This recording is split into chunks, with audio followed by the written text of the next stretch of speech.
Madame, Monsieur, bonsoir. C'est l'actualité de 22h45 sur la télévision rwandaise. Le ministère de la Santé au Rwanda a organisé ce lundi à l'hôpital Roi Faisal une simulation sur la situation du pays en matière de lutte et prévention contre le virus Ebola. Selon ce ministère, même si ce virus n'est pas encore apparu au Rwanda, différents organes sanitaires doivent rester vigilants et prêts car le pays dispose de moyens matériels et du personnel adéquat. Le point avec Assim Youssef.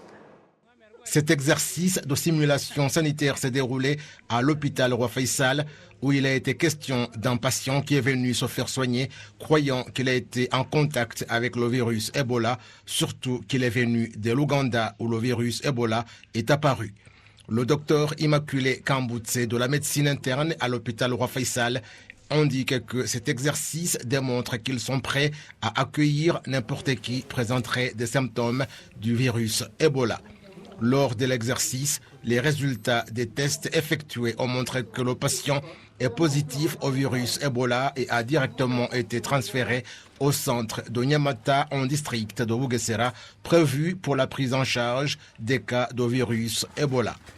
Le ministre de la Santé, le docteur Daniel Ngamije, a fait savoir que ce centre a la capacité d'accueillir des cas critiques de virus Ebola s'ils apparaissent.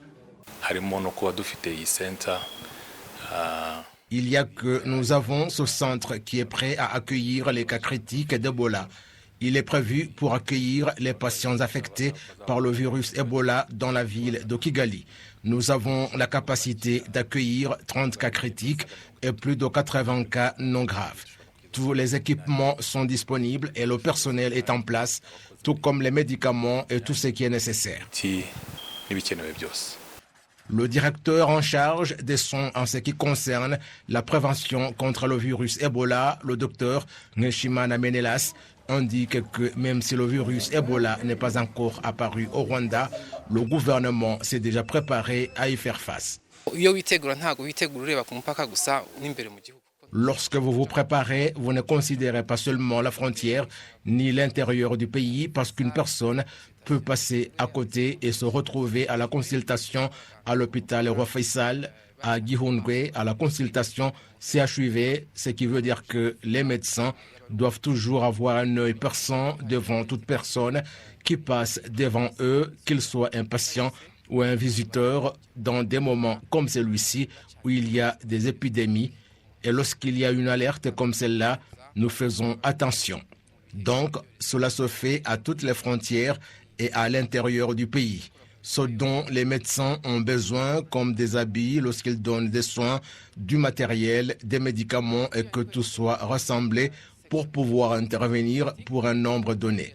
Ils ont diverses méthodes, par exemple que pour les premiers 1000 cas, ils peuvent constituer un stock minimum où ils peuvent faire une projection telle que si en Ouganda les choses ne se passent pas bien, on peut s'attendre que le virus apparaisse au pays parce que les maladies n'ont pas de frontières.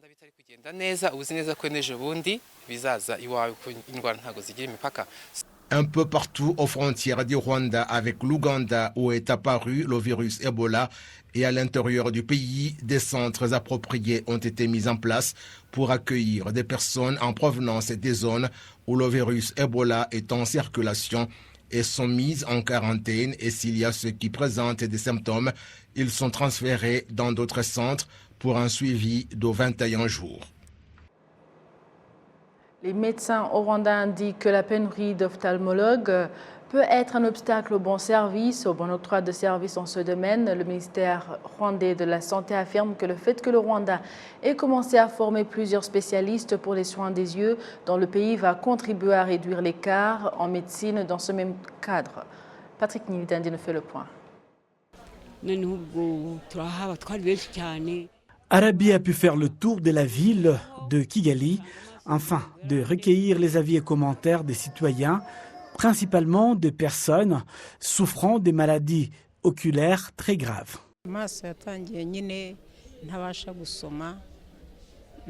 Mes yeux ont commencé à ne plus pouvoir lire. Et puis la situation s'est empirée. À un certain moment, je ne pouvais même plus voir la lumière. Je vivais dans le noir et je souffrais. Les médecins m'ont dit que je pouvais me faire soigner. Ils m'ont donné des médicaments.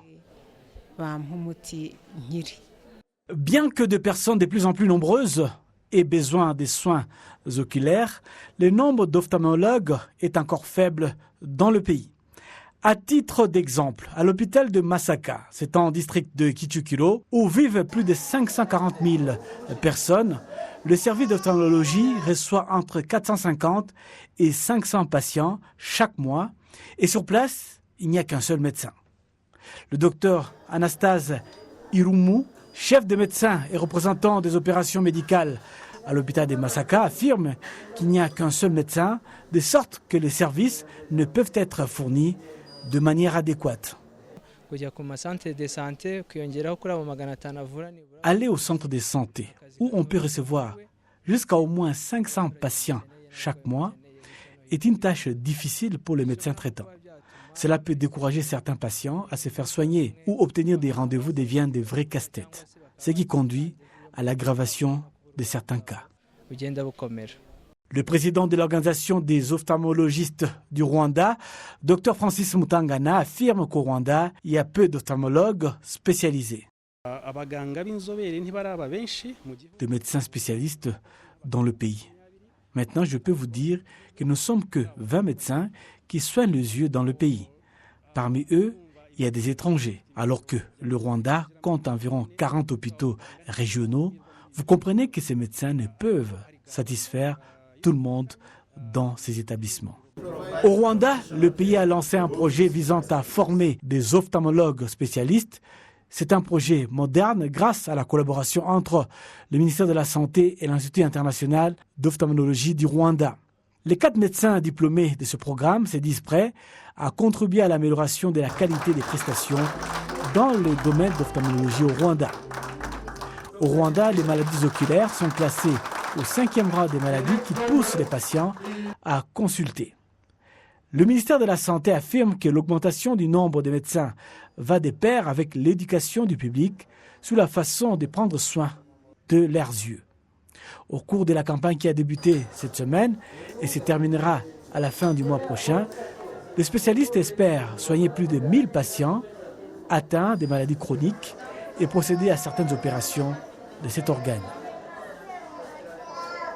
À la fin de la 145e Assemblée de l'Union interparlementaire qui s'est tenue à Kigali du 11 au 15 octobre 2022, le secrétaire général de l'UIP a indiqué ce que représente pour l'Union interparlementaire le fait que ce sommet se soit tenu au Rwanda. Le Rwanda symbolise cette égalité homme-femme que nous voulons promouvoir à travers le monde. C'est cela qui nous a motivés à demander au Rwanda de bien vouloir accueillir cette assemblée parce que nous sommes au pays de l'égalité homme-femme. Et quelles étaient vos attentes à la base pour cette 145e assemblée? D'abord, il fallait faire passer le message que pour qu'il y ait transformation positive dans nos sociétés, il faut que les hommes et les femmes soient associés à la gestion de la chose publique. Deuxièmement, nous voulions aussi montrer la réussite de ce pays en matière de la réalisation de l'égalité homme-femme.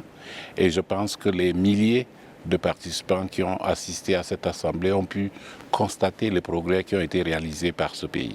Monsieur le secrétaire général, presque tous les pays du monde entier ont un parlement. Près de 190 parlements. Est-ce qu'il y a une stratégie concrète qui est mise en place pour l'Union interparlementaire dans le sens de se rassurer que chaque pays pratique le respect mutuel? Oui, bien sûr que donc un parlement a des prérogatives, des fonctions spécifiques. C'est l'action législative, le contrôle de l'action gouvernementale, l'affectation des ressources budgétaires, le contrôle du gouvernement. Et sur le plan international, il faut que les parlements se comportent avec beaucoup de courtoisie, tout en s'assurant qu'ils soient à mesure d'apporter leur contribution à la résolution des crises.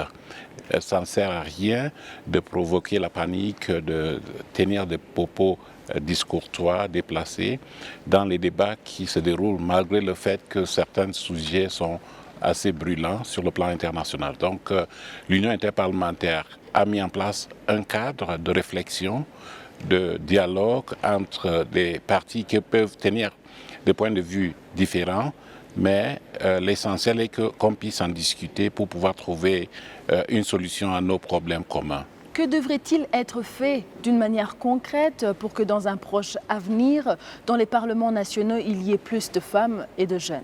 D'abord, en ce qui concerne l'Union interparlementaire, nous pensons qu'il y a des stratégies qui ont réussi à certains pays pour augmenter le nombre de femmes et de jeunes dans la gouvernance en général et au Parlement en particulier. Mais il ne suffit pas d'avoir des femmes au Parlement. Encore faut-il que ces femmes soient en mesure de réaliser leur ambition en contribuant de façon efficace aux travaux parlementaires. C'est l'objet de cette Assemblée, voir dans quelle mesure on peut promouvoir des parlements sensibles aux genres. Les parlements qui mettent en place des mécanismes qui permettent aux femmes de s'épanouir une fois au sein des institutions. Le fait et la possibilité pour les femmes d'accéder à des postes de direction dans les différentes structures législatives, la mise en place de certaines infrastructures et modes de travail qui permettent aux femmes d'atteindre un équilibre entre leur vie privée et leur vie professionnelle. Par exemple, la mise en place des crèches, par exemple, au sein des bâtiments des parlements pour que les femmes puissent allaiter leurs enfants pendant les sessions parlementaires, l'organisation des travaux à des heures qui conviennent mieux aux femmes, notamment les femmes allaitantes. Donc il y a plein de mesures comme ça que nous prenons dans le cadre de l'orientation que nous devons donner au Parlement afin de les rendre plus sensibles aux gens.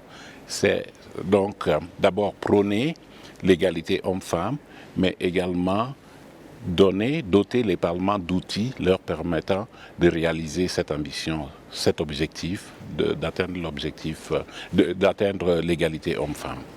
Et pour clôturer, à propos de l'organisation de cette 145e Assemblée de l'Union interparlementaire, comment avez-vous trouvé l'organisation par rapport à ce que vous aviez comme attente? Oui, bien évidemment, quand nous décidons d'organiser une assemblée comme celle que nous venons d'organiser à Kigali au Rwanda, tous les doutes sont permis. On se demande si on va vraiment réussir.